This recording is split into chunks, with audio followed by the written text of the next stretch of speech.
Greenlight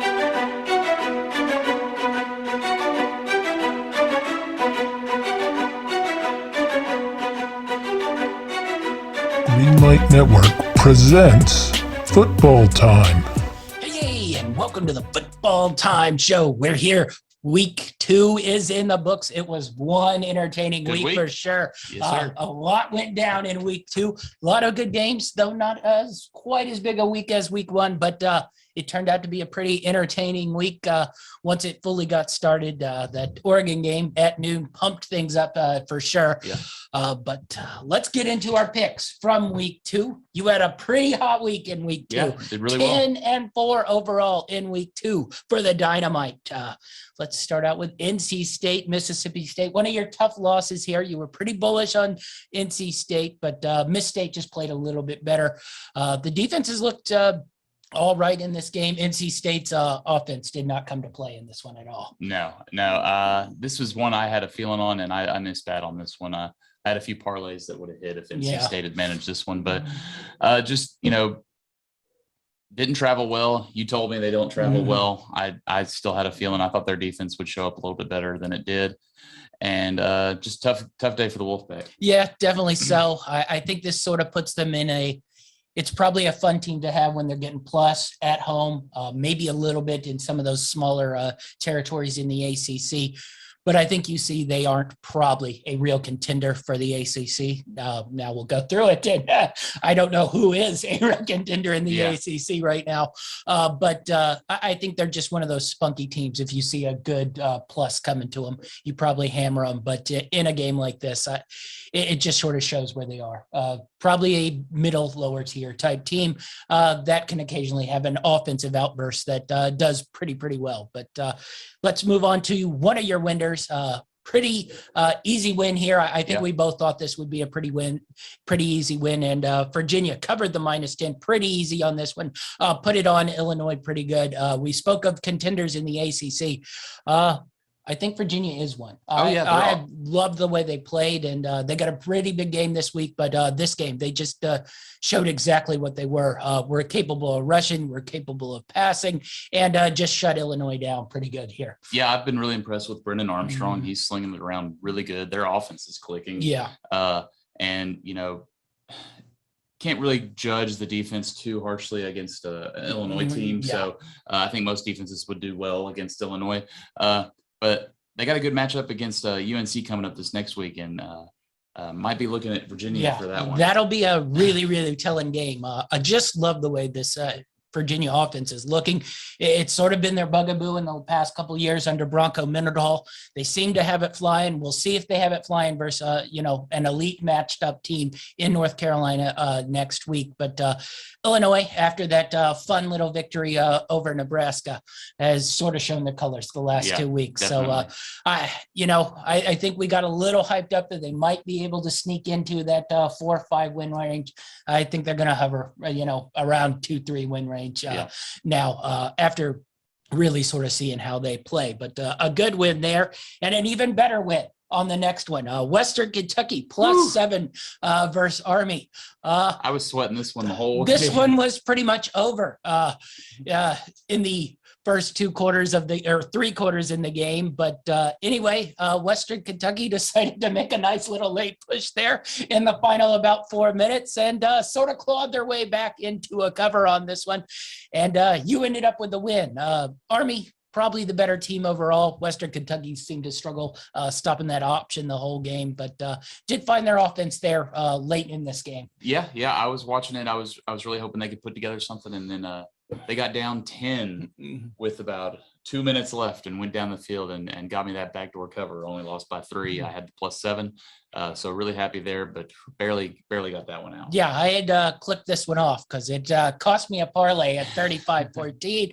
I was like, we're cruising. Army will run this clock out. And then for some reason, Western Kentucky finally decided to score some points and backdoored me right out of this one. But, that's just sort of the things you live with the gambling world. Sometimes you get the backdoor, sometimes you don't, and you get backdoored. So Washington, Michigan. I think this was probably the most disappointing game for both of us on here.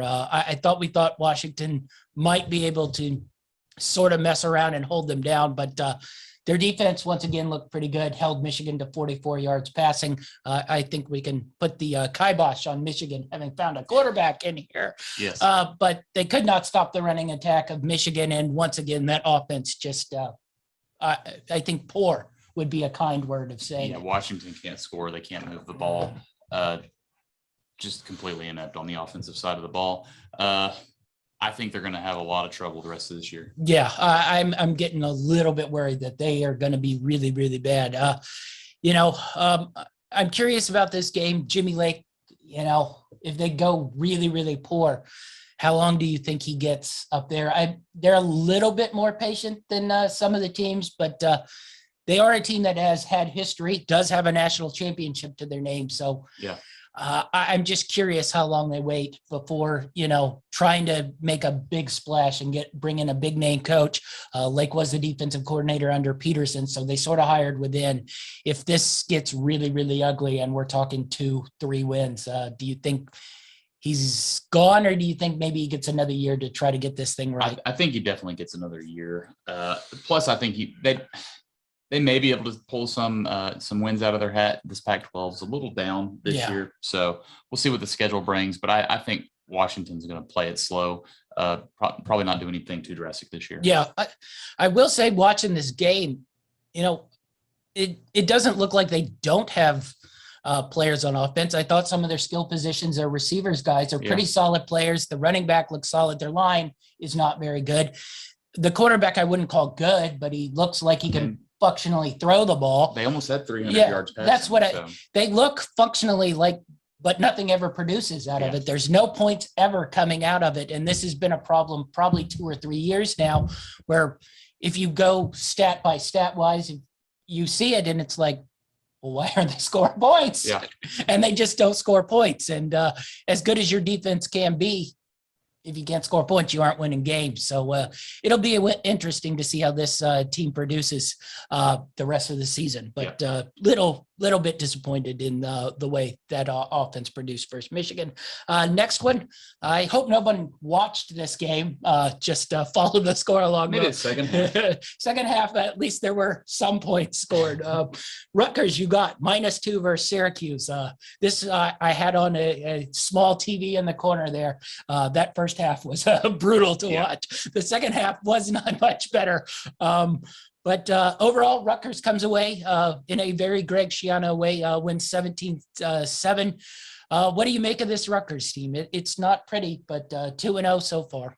Yeah, they find just enough offense to get things going, but led by that really strong defense. It's just very much a Greg Schiano team. So I think this is how they're going to win football games. I think they want their run game to be a little bit better. Yes. So they've been struggling to get that going. Now the carries will be there, whether they produce or not. They're just going to keep pounding away, and I thought they would go in and get a good win. Yeah, the only thing I sort of noticed a little bit about this game is they started just dumping a bunch of short passes that were essentially runs, but they count as passes. But that's the only thing I saw, that maybe if they can't really get that running game going, they just start going, little swing passes out wide to try to get something going. But offensively, this was really, really bad. Syracuse defense looked good for a second week in a row, but the offense completely fell off in this one. So not an entertaining game, but a win for you. And that's what counts there. Yep. So we'll move on to the big game. We mentioned this one, Oregon, Ohio State. You got the win plus 14.5. You didn't even need those 14.5 points. No. Oregon won 35-28. Really, Oregon dominated this game from the start. A couple of their best defensive players weren't playing in it. They managed to just run the ball all day long on Ohio State, whose run defense looked lacking. And then when they started to push up, to stop the run, Brown was able to make enough passes. I thought he played really, really well. Maybe his best game I've seen him play, where he still wasn't, I'd call, accurate, but he made throws he needed to make on crucial downs to keep them in this. I thought Ohio State, I mean, they ended up finding some rhythm on offense. I'm not in love with CJ Stroud yet. he looks a little bit inaccurate. Now, you're making a judgment on a guy who's played 2 career college games. He did throw for 484 yards, but they had to throw 54 times to get to those 400 yards. But I think the main thing here is Ohio State hasn't been able to find a run game really at all in this. And with their defense sort of hit and miss without that run game, I think Ohio State probably is not the top level team that they might want to be coming into this season. And watching this game, this game could have been more of a blowout. They got 2 big 4th down conversions. Yes. One and scored touchdowns on both of them that were, if those were stops, Oregon wins this by 2-3 touchdowns. Easy. So Oregon really dominated the game. Ohio State's defense is what I thought it was. Really impressed with Oregon, the way they run the ball, take care of the ball. I look for them to be easily the favorites in the Pac-12, and hopefully they can finish undefeated and maybe try to get a playoff run. But I'd be worried if I was a Buckeye fan, because I'm not so sure they can run the table. Well, that's what I was going to ask. We know their 2 hardest games were probably the first 2 games of the season, depending on what you think of Michigan.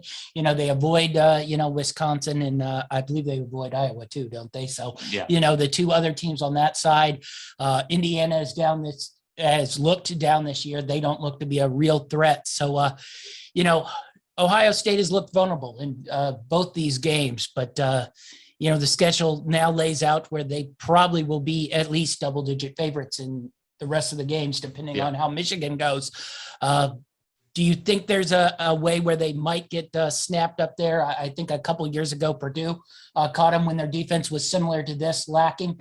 Or do you think, they're going to run the slate and probably be into that Big Ten championship game versus Iowa or Wisconsin? Well, I think the good thing is they don't play Michigan till the last game of the year, because Michigan's running the ball really, really, really well right now.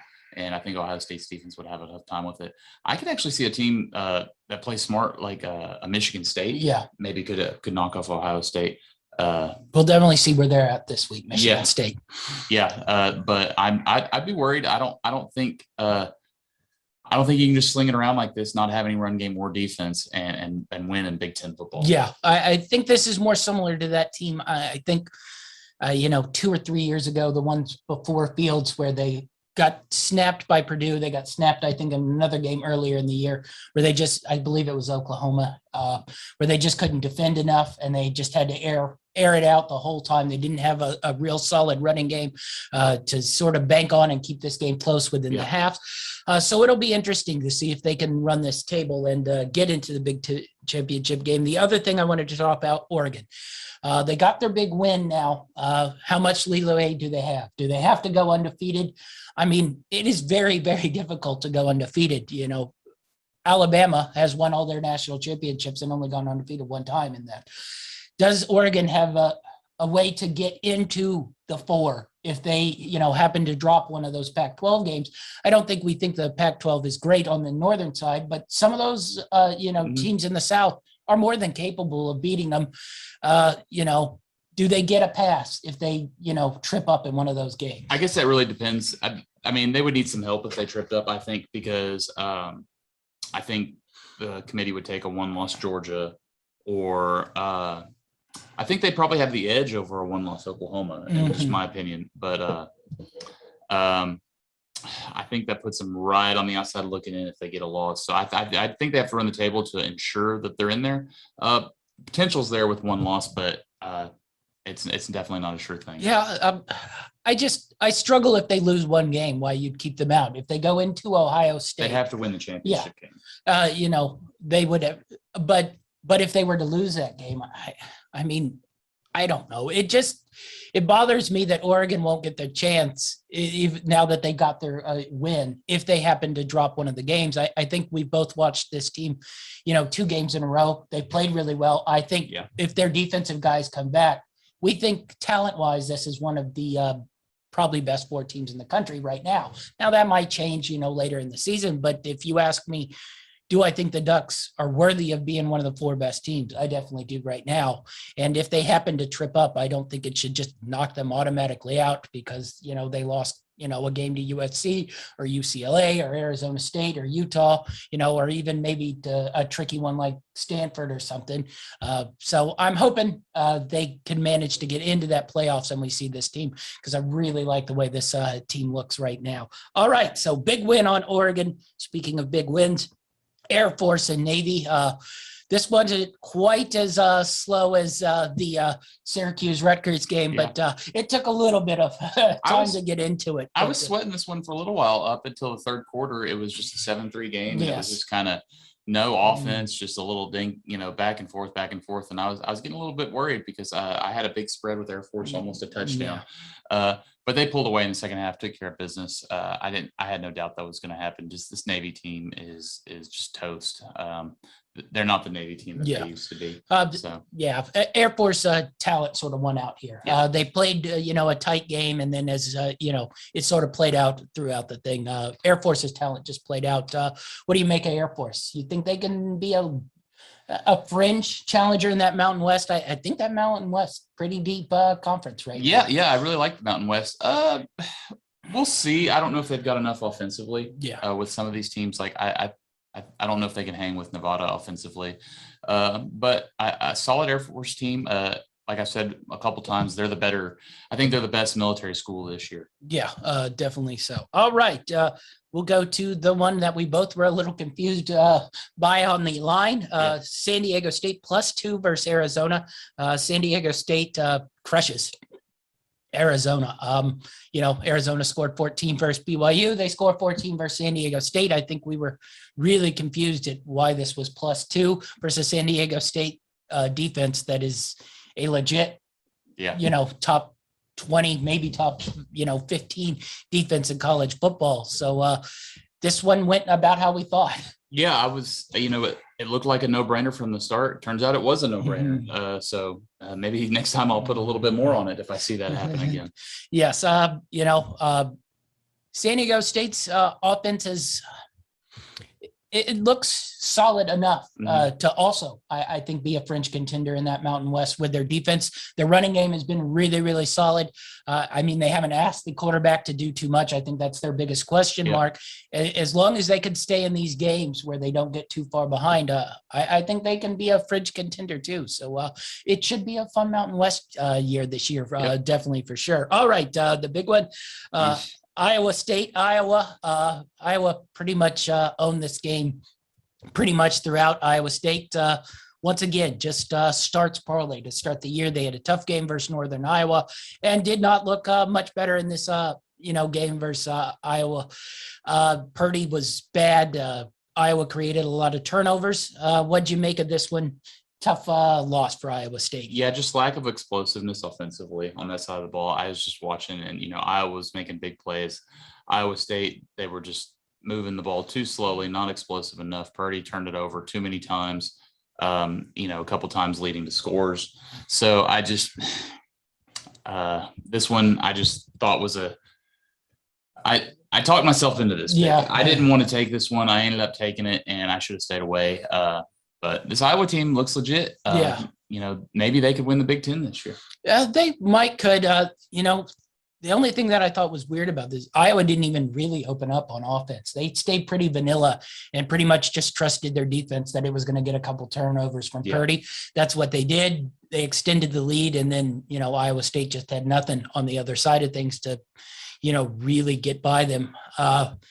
It's just, once again, disappointing. Iowa State starts slow to start the year. Yeah.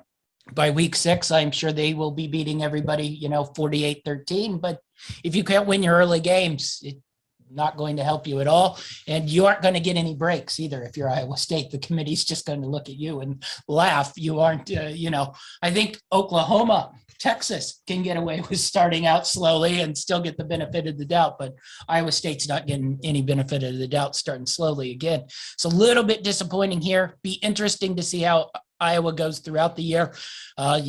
This defense is is looked really, really good. Shut down both Indiana and Iowa State 2 weeks in a row.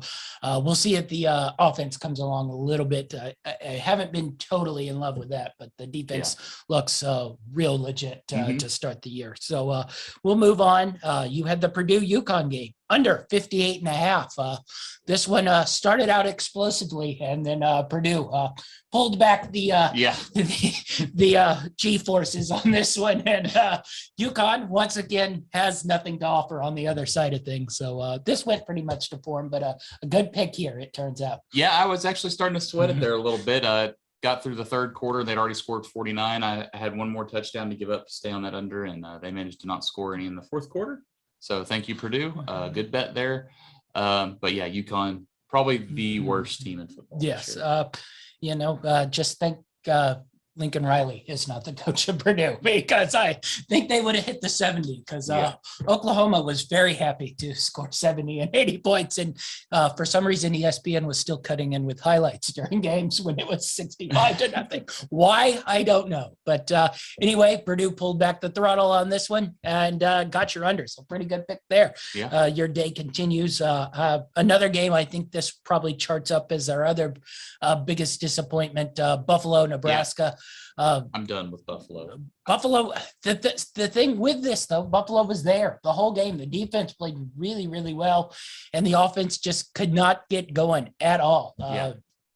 Which stunned me a little bit. But what do you make of this? I thought Nebraska's offense looked pretty mundane once again, but their defense played pretty well. So what do you make of this game? Yeah, Buffalo was right there in the spread most of the game, and they just – opportunity after opportunity, they just couldn't get the ball in the end zone. Yeah, and, I know. Nebraska finally pulled away there in the fourth quarter. Just offensive woes for Buffalo. They don't have the best running back in the country this year. That's it correct. Definitely shows. Nebraska, I guess those late touchdowns maybe makes their offense look a little bit better, but really they weren't that great offensively for the majority of this game. No, for 3 quarters. I was sitting there like, if Buffalo can find any sort of offense, they can win this game, and Buffalo just couldn't. So credit to Nebraska's defense, which is I think bounced back a little bit since that disappointment at Illinois, but the offense is still really, really porous on this Nebraska team. So it'll be interesting next week. Well, it's good they're getting their wins here, because they're about to get in conference play, and things are going to get really rough for Nebraska. Well, they're going to have to score next week, because I don't think the defense will be able to hold Oklahoma to 3 points. No. And if it is, that would be very, very impressive. But anyway, ended up tough pick for us both on that Buffalo one. 14, I thought was a pretty good line. Next up, we were in competition in this one. And somehow we both didn't come away losers. You came away a winner. I came away a push. We actually said that might happen. Yes. I think during our pick show. I don't know if this is quite the game we thought, which was coming out of a lot of points. Wyoming and Northern Illinois, but it ended up 50-43. I went away when Wyoming got up big. I came back, and all of a sudden Northern Illinois had packed on a couple points. I'm not sure Wyoming has gone seasons where they've scored a combined 50 points, but they managed 50 on Northern Illinois. Northern Illinois managed 43 on a pretty good Wyoming defense. So what'd you make of this game? Very, very interesting. Well, you say pretty good defense, but I think the Wyoming starters stayed in the locker room after halftime, because the defense went from allowing 10 points to allowing about 30 in the second half. So this is one I looked at in the first quarter, saw my line. I was like, oh, yeah, I got this one easy. Wyoming, no problem. And then I switched to the game in the fourth quarter, and they're losing 43-42. And I was like, uh-oh. But they got the touchdown. They got the 2-point conversion, got me that cover. So I had the 6.5. They win by 7. And you had 7. Right? I had 7. So I got the push on this one after being very, very down, and was like, well, Northern Illinois not capable of scoring on Wyoming. Little did I know they were capable of scoring Wyoming. I think I also had the under in this game, but that didn't go quite to plan. Well, it was interesting, in a game that almost scores 100 points, you think to be a high-flying passing attack, but this was mostly a rushing game. Both teams rushed. Every time it seemed Northern Illinois passed, they threw a pick, which is probably the reason they lost the game overall. But anyway, interesting game. Did not have we got our handicap play right, but I don't think this game played out in our handicapping minds how we thought it was going to go. So that's always a fun one to investigate. All right, next up, this game went, I think, exactly how every Cal game goes. TCU got the win, but you got the cover. Cal plus 11.5. It was a pretty entertaining game. I think Cal blew a big opportunity to go in and get a big road win. They couldn't quite when TCU was struggling in that first half. They couldn't quite pull away. And that second half, I was just like, they're going to blow this. And, that's what happened. TCU found a couple big plays there. They got a big score right before halftime, too. I think that was the game changer. I think if Cal goes up with that bigger lead into the half, they maybe hang on. But that touchdown right before half for TCU changed. They got one right before half. And then in their I think it was their first possession coming out at halftime, which put that game right there close. And then in that fourth quarter, they hit a couple explosive plays. TCU did. Cal just can't seem to find explosive plays.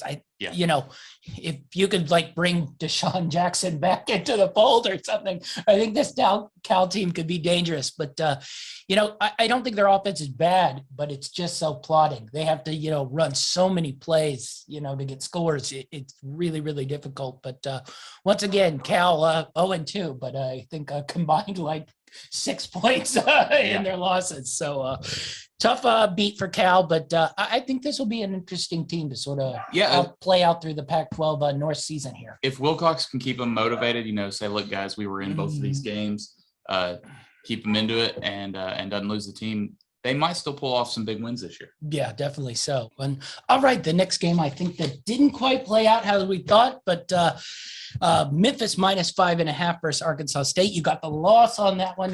Pretty much a shootout. I think we thought this might be a little bit more of a defensive game, but overall pretty entertaining game. Well, I knew Memphis would have the offensive and show up, but I was surprised to see Arkansas State just bounce right back. And this was just big play after big play in this game. Neither defense really did much of anything. So it was pretty much, it came down to who had the ball last and who made the last big play. And that just ended up having to be Memphis.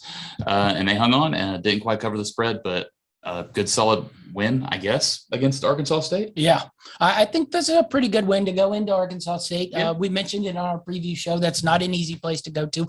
This team has had a history of being a pretty, solid, good football team year after year. So, I look at Arkansas State and think pretty good football team. I look at Memphis, think pretty good football team. We'll definitely see next week as Memphis brings in Mississippi State and Arkansas State goes to Washington. We'll see if they can play with the big boys, though probably Memphis overall has been better than Mississippi State, if we're dating back to about the last 15 years or so. So interesting game, though. I did not think it would be a shootout. I thought it'd be a little bit more of a defensive affair, but Memphis, once again, seems to have replenished their offense. And they just seem to find playmakers, even if they've lost a lot of playmakers. And I think pretty good showing so far for Arkansas State in their first two games. So definitely. Really entertaining game overall. All right, we'll go to me. Did not have quite as big a week as you.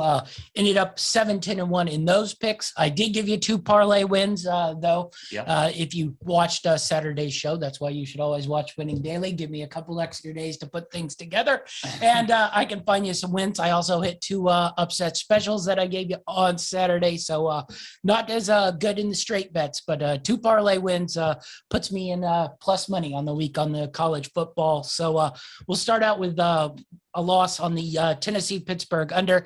I pretty much quit on the under once the block punt and score happens. That pretty much ruins any and all unders overall. And then Pittsburgh figured out they could pass on Tennessee a little bit quicker than I thought they would. I thought they'd meander and try to run the ball unsuccessfully for, a whole half before it dawned on them that they could pretty much throw the ball wherever they wanted. But overall, a high scoring game. I don't know how entertaining it was, but what did you make of this game? Well, I think Tennessee in the first half really had an opportunity to put this game away. Just blown passes by Milton, and then he gets hurt, and then Hooker just wasn't the downfield threat.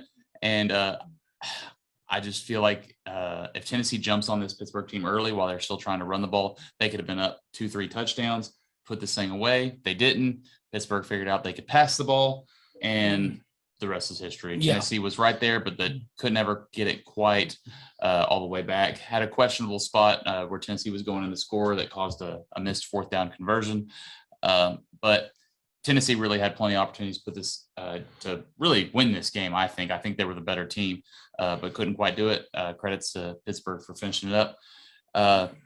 Pickett, I think, was really praised by the TV crew quite a lot. I thought he was serviceable. Okay. I think that's but summing up. I don't think he's a Heisman candidate that they were making him out to be. But I think serviceable is his tagline for his career. Serviceable. So not really as impressed by Pittsburgh in this game as I was disappointed by Tennessee. No, I think Pittsburgh probably should have ran away with this thing from the start. Once again, Milton continue to launch deep balls, but not completing any. I did sort of like Hooker coming in. There's definitely no deep ball threat there, but he sort of was capable of hitting those little short dump passes. Yep. And he's a little, I'd say, wild. You don't know what you're getting out of him. I think there's an element of surprise. So I think he probably deserves a look at the starting spot. We'll see how that goes in the coming weeks. I just don't like the way they looked under Milton. You mentioned that they should have been up.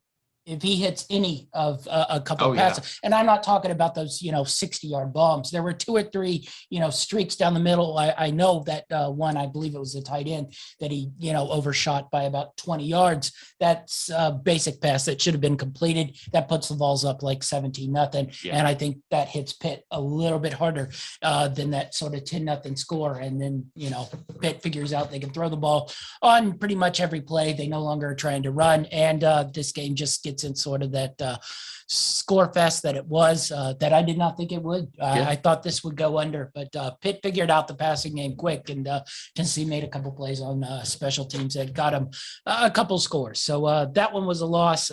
Interesting to see how these two teams bounce back in the coming weeks. Tennessee's got a freebie next week, but the week after they got a pretty big game in Pitt. I think has an interesting game this week. I think we'll be talking about that one on Thursday for sure. Next up, South Carolina, East Carolina. If Oregon was not on TV too, this was going to be a brutal 3 TV watch because this game was not much better than the Tennessee-Pittsburgh game. South Carolina really outplayed East Carolina, but decided to shoot themselves in the foot in every which way, be it penalties or turnovers. But they did manage to get the 3-point win here. They played much better than East Carolina, but they just were finding ways to kill themselves in this one. Well, East Carolina got that big halfback pass to start the game. Speaking of bad starts. Yeah. So, and they got that, and they managed to get a few other scores later in the game. South Carolina really dominated. The score doesn't indicate how much they dominated. Now, offenses were pretty ugly on both sides of the ball. But like you said, South Carolina made a lot of mistakes, but they got the win. They went on the road and got the win. So Northern Illinois +7 versus Wyoming. We already went over that game. That was a push on my side. Squeaked by in the Virginia Tech -20.5 versus MTSU. They started close for a while. Yeah, they started a little slow, and then right out of halftime, they Virginia Tech put 2 scores together pretty quickly and put this game away. But once again, the Virginia Tech offense not looking quite as explosive as it has in years past, but the defense has come to play, 2 weeks in a row. I don't know if this is a revert back to old school Virginia Tech style football that won them a lot more games than the open offensive game. But what do you make of Virginia Tech? I really, they were worrying me a little bit, but I'm still continue to be impressed by this defense. I think this team may end up making a run through the ACC, and they could be right there. Yeah, I'm really interested to see if this offense can start to hit, the heights it's hit under Fuentes in the previous years, and the defense, sticks somewhat where it's been. This could be a definite pretty good Virginia Tech team. So got that win, though it wasn't totally pretty. This game was really, really entertaining. Toledo, Notre Dame, I had +10 in the first half. Toledo goes in at halftime winning, and they pretty much won throughout. And one stop at the end of the game, and they win this. A couple, let's just say, questionable offensive pass interference penalties down there. I think they called 4 of them on that final drive for Notre Dame. Luck of the Irish. Yes, luck of the Irish. But Notre Dame got the win here. Yeah. But I think Toledo definitely covered themselves in glory here, and probably put a little bit of a flag down that they are the ones to beat in the MAC. Well, yeah, and Notre Dame just continuing not to put away opponents, and whole different outlook on Notre Dame now after that Florida State win. Yes, because Florida State managed to we'll lose. get to that game as well. Yeah, we'll get to that one in a minute. So that game's not looking as impressive now, going on the road and winning in that Florida State game. So Notre Dame's got to do some things better defensively if they're going to win some football games. Yeah, definitely. So next up, Air Force, I had -7 versus Navy. Got that win. We already talked about that one. My big game of the week, UMass +37.5 versus Boston College. I also had the under 58. Read the UMass offense was better than people thought. Did not read that this game would be played into the 60s. I think this 28 points UMass scored Saturday was more than they scored all last season. I think so. And I just think this UMass offense, while it's not great, it's at least capable of scoring points. So I sort of like it if they're going to continue to get these big spreads. The defense is still a joke. Boston College, what do you make of them? Scored a lot of points the first 2 weeks, but I think that defense a little shaky. I don't know if we can quite put them in contenders category in the ACC. No, I don't have them in the contender category yet. Just they are scoring. I will say that. Business. Yeah. Ran the ball really well against UMass, but I don't know anybody who wouldn't run the ball really well against UMass. I'd like to see a little bit more out of their quarterback play, less than 200 yards passing, only 1 touchdown. So we'll see what they could do once they get into some ACC games. Yeah, will be interesting to see how they continue on. But next up, this one was a big disappointment. Georgia Southern just didn't have it with them. Defense didn't come to play today. Florida Atlantic really dominated them. Really disappointed in Georgia Southern in this game. Yeah, they just couldn't do anything. Yeah. I mean, defense played well, for a quarter, then just got gashed, and their offense was non-existent. Yeah, and once they got behind, there was, as with these option teams, if they get behind a couple scores, it's really, really difficult to get back, and they probably threw more passes in this game than they probably want to do all season long. So that was a real tough one. Next up, we mentioned Buffalo, Nebraska being a bit of a disappointment. I ended up with Iowa +4.5 versus Iowa State on the win. We talked about that one. My spite play of Rice +7.5 versus Houston did not go well. Houston played 2 halves in this game, so that was definitely fun to see. Rice overall bad. Yeah, Houston needed this, I think, get a little bit more confidence in their offense. You aren't drawing me back in quite yet, just so we're aware. But, Rice was never in this game. Blown out early, never even had any chance of coming back. So, yeah, I wanted this Rice team to – I thought – Also, Luke McCaffrey, bad. So the play of Nebraska quarterbacks is even filtering down to poor Rice. Yeah, I thought Rice might have it this year. They just don't. Yeah, they don't. This one was one of the tough losses. I took Troy +4.5 versus Liberty. Tough game here. I did get the under in this game, though, under 61.5. That was nowhere near. It was just a tight defensive battle. Liberty made more plays there at the end of the game, but it was a good game. I thought it was definitely not the shootout that I think people thought it was going to be. A good defensive battle. Liberty just a little bit better down the stretch there. Yeah, I think Liberty still needs to find a little bit more offense if they want to catch up to what they had last year. But good solid win on the road. I will say, Malik Willis got a lot of hype coming into the season. We were talking first round NFL. I have not quite seen that yet. I haven't seen that yet. Yeah, so we'll see if he gets better throughout the year. They play a pretty decent schedule, so we'll see how Liberty improves throughout the thing, but not quite seen it yet with Willis on that side of the ball. Next up, New Mexico State. I had the under in that game. This one did not hit the under. No. New Mexico State managed 25 points. Little shocked on that side of things. They were a little scrappy versus their in-state rival in this one. Yeah, I was actually surprised to see, but this is probably one of the biggest games of the year for both of these two teams. Yes. So, Wilson threw for 300 yards. Did he amass 300 yards total his whole Kentucky career passing? I don't think so.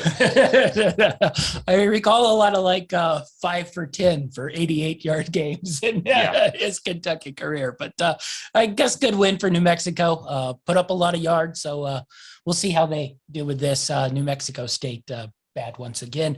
North Carolina, Georgia State, the under 66. North Carolina screwed me over in this one and continued to pile on points in the fourth quarter. They didn't pull your Purdue maneuver. And so UNC put in 35 points in the second half of this game. Yeah, I ended up last minute tailing you on this one. And I wish I had.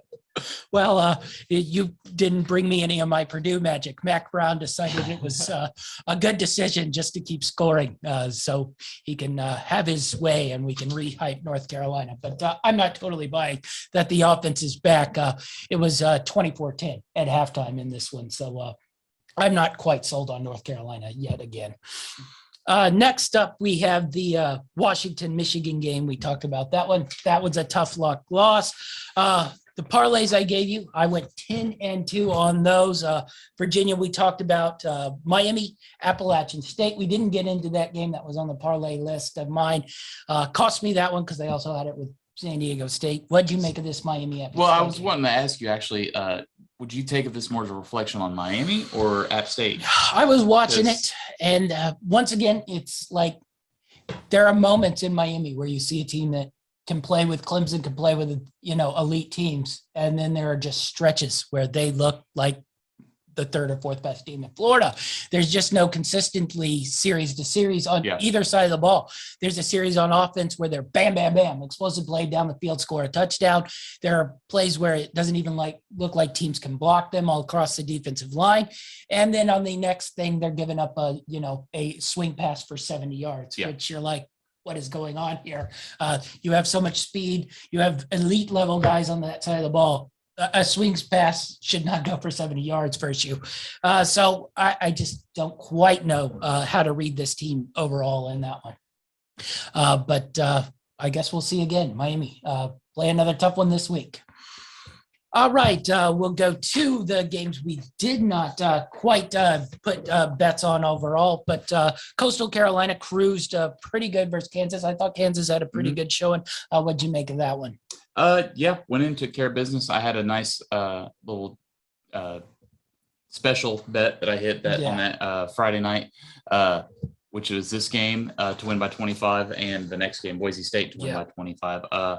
Didn't watch a whole lot of these games. These teams just pretty much went in, took care of business, went home. Yeah, I watched the first half of both these. And, I just wanted to see if they were coming to play or not. Both Coastal and Boise came to play and dominated the inferior competition. The only thing I sort of picked on Coastal's defense, I don't think is quite as good as last year. They seem to be a little bit more giving up on those explosive plays so maybe they might not be quite as good, but Sunbelt wise, Lafayette did not look good again this week versus Nicholls State. So maybe they're a little bit down, or they at least need to grow into the season. So the only thing on that Coastal Carolina defense, I think, looked a little weak. Boise State pretty much hammered UTEP from the start, and just really difficult for teams to go up there in the blue turf on a Thursday and win a game there. Next one. This one was interesting. I guess.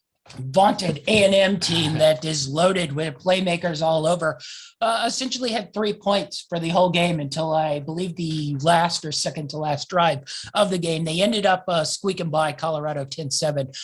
This was a brutal offensive game to watch. Somehow managed to be worse than Rutgers, Syracuse, which is quite saying something. But what do you make of this? Yeah, A&M losing their quarterback at the beginning, that's rough. But not what I expected from A&M. After they just had one loss last year. Now going into Colorado is tough. It's a tough road game, but I thought they were going to lose this game 7-3 for the longest time. I was assured they were losing 7-3. They managed to pull enough of their talent together to get the win. We'll see how they bounce back this next week, but they're going to have to make some changes offensively and get things moving. Yeah, what concerns me is, we mentioned it in the preview. Quarterback was a question mark, coming in. It was a new guy to replace Munn. Now, he did get hurt, the first string guy, but, all you read on pretty much everything is how much skill they have on the wide receivers and the running backs and on the line. So really, a backup quarterback should not come into the game and totally flummox your offense into the point where you have 3 points versus Colorado.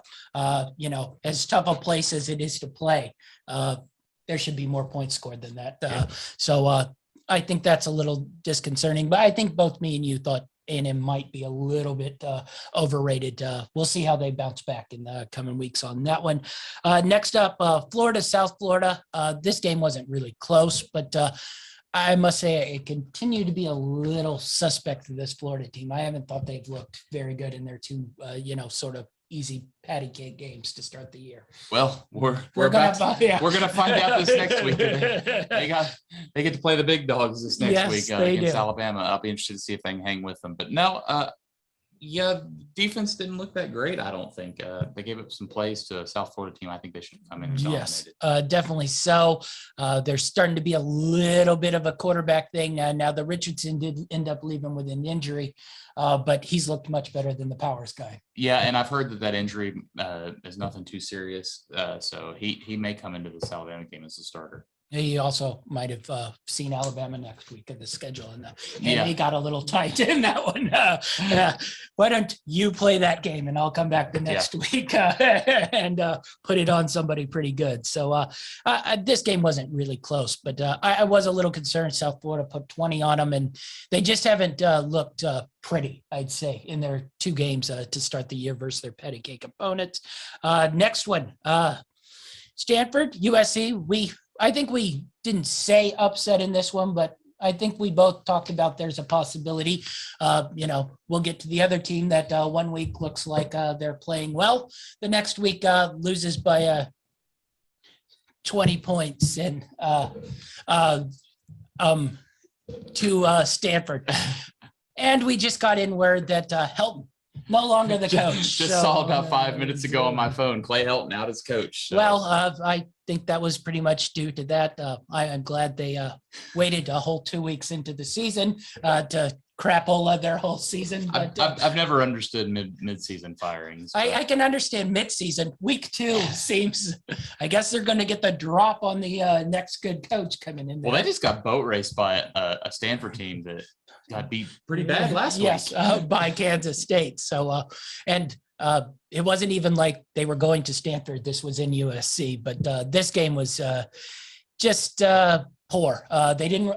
USC went back through, I believe, 47, 50 times. Now, some of that had to do with the score, but they didn't have good balance on the offensive side of the ball. And once again, that USC defense did not come to play. So the schizophrenic USC team once again shows up. Their hopes probably are dashed for any sort of a national title championship. I'd say without their coach, their hopes for much of anything are dashed. Well, we get now 16 weeks of coaching rumors at USC. Hopefully Pete Carroll gets thrown in there. All right. Next up, BYU Utah. Interesting game. I think this sort of played out how you thought. Defensive battle. Utah did not quite come away. Brewer struggled a little bit, but I don't look too down on a loss like this for Utah. Tough game to go into BYU and win in a big rivalry game, but BYU comes out 2-0 so far, first in Pac-12. Yeah, it's the first time BYU's won this matchup in 10 years. Yep. So big game for them. BYU's putting together quite a little good season. Yes, they are. I think they've handled the sort of quarterback replacement pretty well. They aren't really putting a lot of pressure on the guy, running the ball a whole lot, running a lot of read option stuff. And then the defense is really, really solid this year. So far, it looks like. Yeah, a little disappointed by Utah, though. I thought they were going to have a good year. They were my dark horse pick to win the Pac-12. I believe that's getting off to a rough start here. We'll see if they can bounce back. I think they'll probably be okay in the Pac-12. Brewer or whoever ends up, taking his place is probably going to decide really if they're going to end up in the, 10-win mark or sort of in that 8-win range. their quarterback play has to get better if they want to win games. I thought that was the only sort of part really, really lacking for Utah in this one. Next up, Oklahoma State, Tulsa. This was once again a dreadful game to watch. Oklahoma State pulled it out there in the fourth quarter, but their offense looks like a shell of what it's been in years past. This Tulsa team just lost to UC Davis last week. That's correct. And they almost went in and took care of Oklahoma State. So, panic button if you're Oklahoma State. You are 2-0, but there needs to be. It's not a pretty 2-0. No, they need to get some changes quick, or it's going to be a really tough Big 12 schedule. Yeah, it'll be a very interesting game this week for Oklahoma State. Tulsa, I thought looked a little better, but their offense, once again, not up to snuff here. But the defense played much better than in that UC Davis game. So we'll see if Tulsa can grow a little bit into the season. Maybe by the time conference start, they become a little bit of a contender. Next up, Kentucky, Mizzou. This was an interesting game. I still don't think I have a good read on either team. Kentucky's offense looked okay. They reverted more so back to their old school style of running. They didn't trust the quarterback to do much. Mizzou went the other way and decided to throw the ball over the field, not all that efficiently. I still don't have a gauge on these two. What do you make of these two? This game went exactly how I thought it was going to be. I thought it was going to be a back and forth game. That's why I stayed away from it. I couldn't really get a read either way. I think if this game, I'll be staying away from both these teams for the next week as well. I think if this game was played 10 times, both teams get 5 wins. Yes. It's just one of those. I don't think there's too much separation between the two. Just a few mistakes on Missouri's side, but Kentucky didn't look that much better, but they managed to get the win, and the run game looked good. The run game looked good. Their pro style offense, they sort of backseated, which I figured they do in games that have importance, like this, where they. Yeah. But I don't have a good read on these teams, so it'll be interesting to see how I feel about them as the season goes on. No clue with Mizzou. They seem to rack up yards, but it takes a lot of passes for them to rack up the yards. Their defense seems to be okay at times, but then they get boat raced on the run game on times. It's just no feel on Mizzou at all. Kentucky, I sort of know where they are, but it's just very weird teams. And lastly, Jacksonville State pulled out the win over Florida State. I think everybody who was giving me grief on Thursday last week when I took Jacksonville State over UAB, you see, Jacksonville State, very good. Anyway, Florida State continues with their, I'd say, inconsistent performances, and they didn't show up for this one. This loss, I put 100% on the coaches. Yeah. You don't play single man coverage on the last play of the game when you know the team's going to be throwing deep.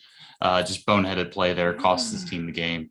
Now, it should have been more than a 4-point game going into the last play of the game. Yeah, but they had this game. Yeah, but in the previous years, I talked about it when I would talk about the UAB game.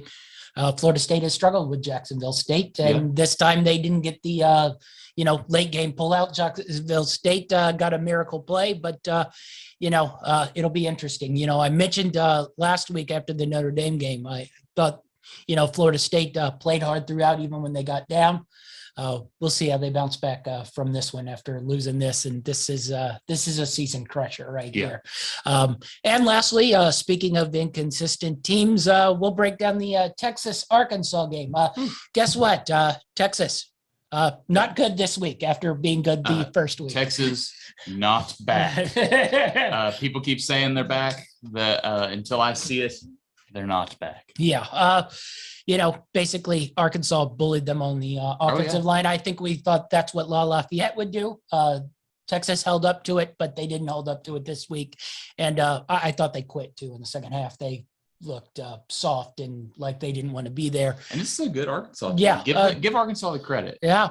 It'll be interesting to see where this Arkansas team finish. I thought their quarterback played pretty well. I've had questions about his passing. It still wasn't great, but I mentioned like in the Oregon game, he made the throws he needed to make to win this game. He got first downs on thirds and, mediums and shorts. And, Arkansas has bullied teams, and they play hard throughout, which, like I mentioned with Texas, they didn't look like they played hard throughout. So it'll be interesting to see where this Arkansas team finishes in this SEC. So that wraps it up for our recap of the week.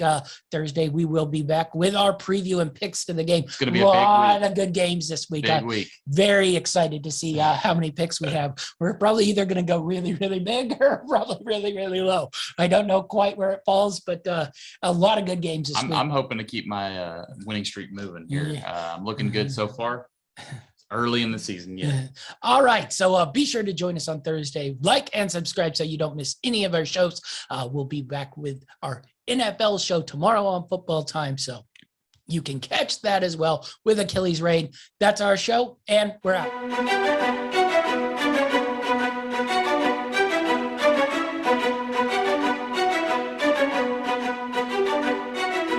Greenlight Network presents Football Time.